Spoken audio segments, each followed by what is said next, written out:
And my mom is retired, so then she went to the stage that all potheads go to. Legalize it.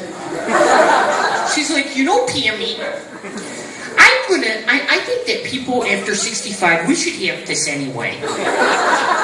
We put in our time and our short-term memories going. I think that we should be able to smoke it. And so my mom's ready to storm Washington.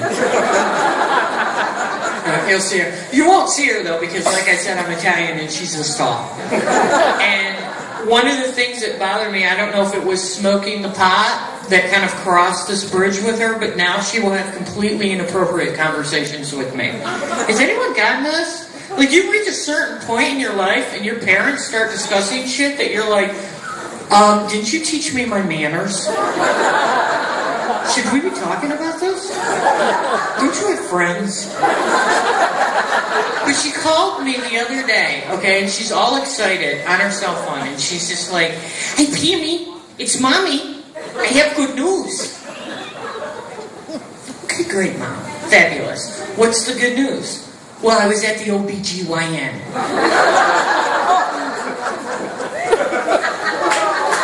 Oh, okay. I'm probably not getting the baby brother I've always wanted. That kind of sucks. She's like, yeah, I was at the OBGYN, and when the doctor was down there, he told me that my box is still moist. Yeah, because when women get older, their boxes dry up. And I wanted to get home, and I wanted to call you because we're built kind of the same. We probably keep a moist box.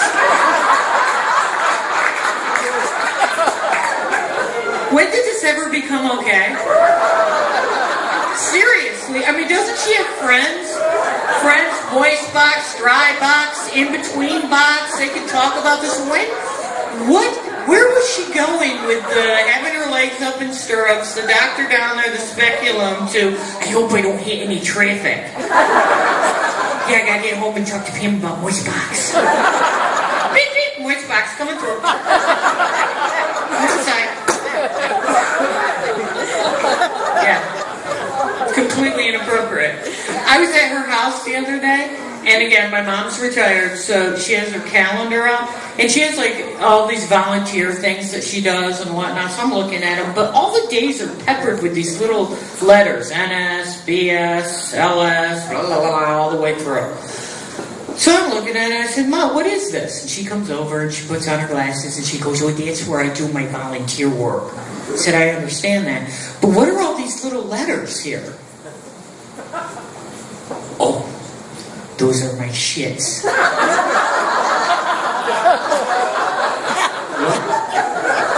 Yeah, NS is no shit, LS is little shit, and BS is big shit.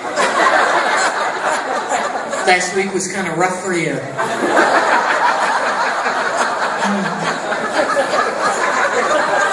And all I could think of was that there was I knew my mom at 43, she didn't calendar her shits. Is that in my future? Do you think that there's any way that I could write a letter to the police officer that finds my dead body and just be like, look, all my friends have signed a contract to shoot me the day I start calendaring my shits. Don't take anybody to jail. Please. So yeah, and my mom and dad are divorced. So, you know, they're kind of, my mom and dad are out there in the dating scene, which is altogether scary, because I don't want to hear about any of that. And, but one of the things that scare me about the dating scene, because I have divorced friends that are out there dating, is like, where do men get their self-esteem? And no offense, guys, alright? But seriously, you could be like 4'11", bad case of psoriasis, 380 pounds, play Dungeons and Dragons with your friend on the weekend, and still think that you're entitled to a supermodel. I've set these guys up. They're like, I don't know, she's fat. Nah, she's not pretty enough. It's like, you are 45 and you work the help desk. But I attribute it all back to the toys we had growing up. Think about it. Because you see these beautiful women, no matter how beautiful a woman is, every time I talk to them, they're like, well, my ass is kind of fat, and this is this boob, and this boob is bigger than this boob. But, they always have something to say about that. So I go back to, it has to be from toys. Because what is the first doll that a guy gets? Usually it's a G.I. Joe doll, right? G.I. Joe, he's a tough guy, anatomically incorrect. Okay? G.I. Joe doesn't even need a dick to be tough. Okay? He just takes care of business. What do we get? Fucking Barbie. What the hell was that all about?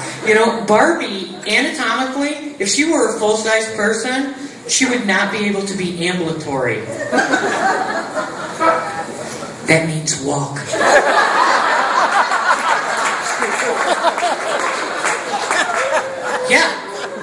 Yeah. So I think that the way that we, kind of even the playing field out and whatnot, is that we need to start making G.I. Joe hung like some mutant horse. Right? Big old cock and balls out there.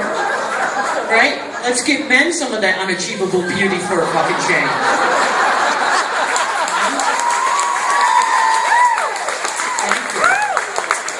Start a Facebook page about it. Screw 'em. And, another thing that's really scary about the whole dating thing is I saw this commercial. Have you seen this? That 1 out of every 4 women can misread a pregnancy test. What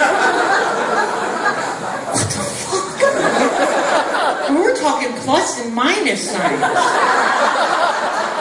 Who are these oatmeal-brained morons? It scares me to death that there's a grown woman standing there with a pea-soaked stick, looking at a plus sign going, I don't know! I don't know! Do you know? And I think that's really, screw Obama, screw the whole healthcare thing. The problem with the United States is that the stupid people have been fucking too long.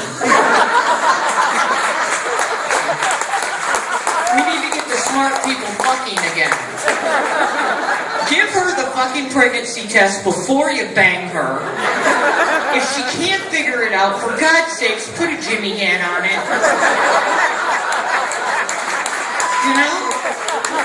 Let's get us back to world power status. The smart people need to fuck again. I'm just saying. I'm just a lonely person with an opinion. But I think it's the downfall of our country. If you look back at the Roman Empire, I'm sure you look at it. The breakdown of family, letting the Huns in, dumb people fucking. So, all right. Well, that's me in a nutshell. I hope you had a great time.